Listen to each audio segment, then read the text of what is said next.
Ever stop to think how much those little impulse buys on your phone are adding up to, and how many subscription payments are sneaking out of your bank account every single month? Before I started using Rocket Money, let me tell you, I had no idea. But the first time I logged in, I saved $435. I couldn't believe it. Rocket Money is a personal finance app that helps you find and cancel your unwanted subscriptions, monitors your spending, and helps lower your bills so you can grow your savings. I just love the dashboard. It shows everything in one place, even the subscriptions you forgot you signed up for. And if there's something you don't need, Rocket Money helps you cancel it. Plus, it alerts you if a bill increases or if something unusual pops up in your account. It's basically like having a personal assistant for your money. Cancel your unwanted subscriptions and reach your financial goals faster with Rocket Money. Go to rocketmoney.com/Kim today. That's rocketmoney.com/Kim. rocketmoney.com/Kim. Hi, Kim Komando here. Well, first up, we have your digital life hack. And after that, I'm going to play a call from my weekend national radio show. So you see a massive 55-inch 4K TV for $200 on Black Friday, and you think, what a steal. But like I always say, if you aren't paying for the product, you are the product. I'm Kim Komando for Oracle. In business, you can have better, cheaper, and faster with Oracle Cloud Infrastructure. Try OCI for free at oracle.com/Kim. Here's interesting math. Last year, Vizio lost nearly $7 million selling televisions, but they made $100 million selling you. It's called ACR, Automatic Content Recognition. The TV takes snapshots of what you're watching and sells that profile to advertisers. Cooking shows, football, that scuzzy reality TV that you think is a secret, it knows. It builds a profile, it harvests your data. Yes, your TV sells it all.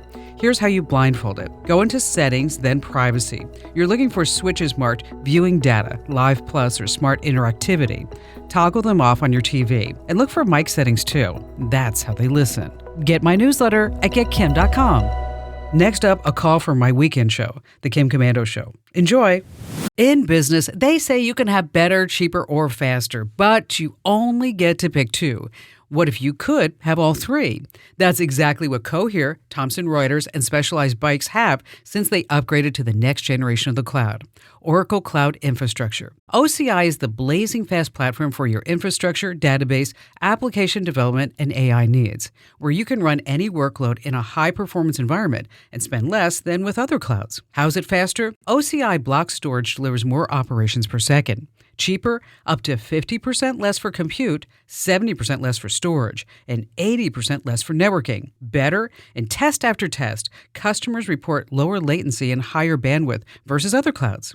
This is the cloud built for AI and all your biggest workloads. And right now, with zero commitment, try OCI for free. Just go to oracle.com/Kim. That's oracle.com/Kim, oracle.com/Kim. You're being watched. Every time you go online, internet service providers track your every move. Here in the United States, they're selling our browsing history. Until that changes, you need to protect yourself like I do with ExpressVPN, an easy-to-use app that encrypts and reroutes all your internet traffic through secure servers.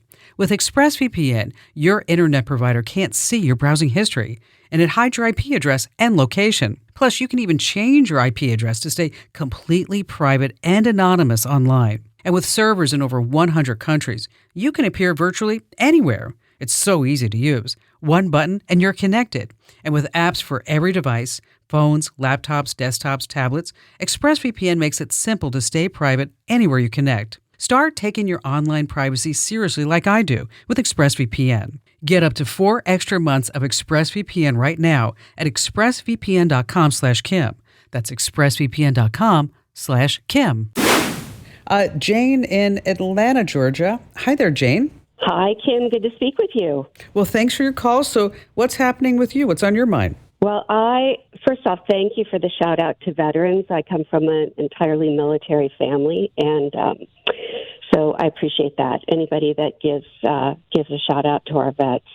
But I read your article in Fox recently on AI, and I'll be honest with you, I'm inundated with articles from McKinsey and everybody on AI, but yours kind of stopped me in my tracks. And just to give you a little bit of context, I work with mid-market CEOs to scale their companies. Oh, wow. Okay. Usually their revenue's good, but but they see operational cracks. That's when we get invited and when stuff's breaking.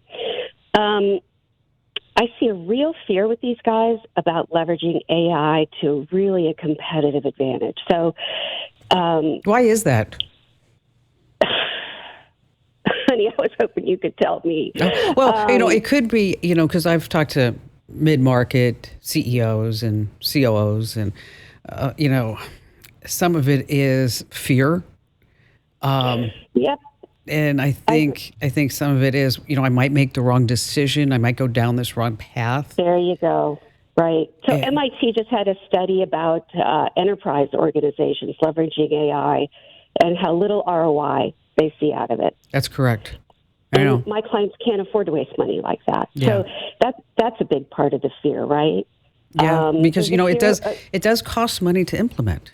I mean, you bet. Even if you're not going to have your own servers and and your own prompt engineers and AI folks and ethics and all this other stuff, is that it is a commitment moving forward. I can tell you that we have tried to AI me, okay, me as well, and not with much great success. I've had companies pitch me that they would. One company digitized all my about 6-7 months of my shows, and so that this way they said somebody could go on the site or tune in and say, I want to know what Kim thought about Pegasus software, something that we just talked about. And then I would come up and I would say what I said and then add and elaborate with that. But it didn't for me, it didn't have a soul, right? Yeah, well, it's early on, right? It is. But I think that mid-market is at a really interesting inflection point. I think they're so much more agile than enterprise. We can test it cheaper. Yeah. And I hate to see them not even take the first bite, right? And so what I see them doing instead is they leverage it for workflows, right? And end up with what I call the Beverly Hillbillies of AI platforms, right? So if you remember that jalopy with all the crap on top of it, and Granny. Right? Yeah, and Granny in the front is usually the IT person, right? Yes. But none of those things talk to each other. They don't make foundationally strategic changes to the organization. So I get the fear. There's a lot of fear around their people, right? You're going to have to manage people through change because all these folks are afraid that they're going to lose their jobs. Right. But my question for you, I guess, just as another person who is probably diving as deep into this as I am, is like, where do you really see mid-market winning? And or where do you repeatedly see them failing, Kim? I'll let you pick. Winning, yeah, I would say customer service, right? Social media, documentation, market analysis. That's the inventory control, knowing when to order, not having too many widgets sitting in the background. Yeah, I'm in a lot of very unsexy industries. I kind of prefer them. Yeah, and right, but then it also you also have to stretch your imagination. So so let's say you had somebody, and this is a sexy industry. I'm talking about fashion design. Okay. Okay. So let's say you are trying to come up with the next Amazon Basics sweater, or whatever it may be. But you want to target the 18 to 21-year-olds. So what you can do is have AI analyze every TikTok video that it can find from 18 to 21-year-olds to see what kind of sweater they may or may not be wearing.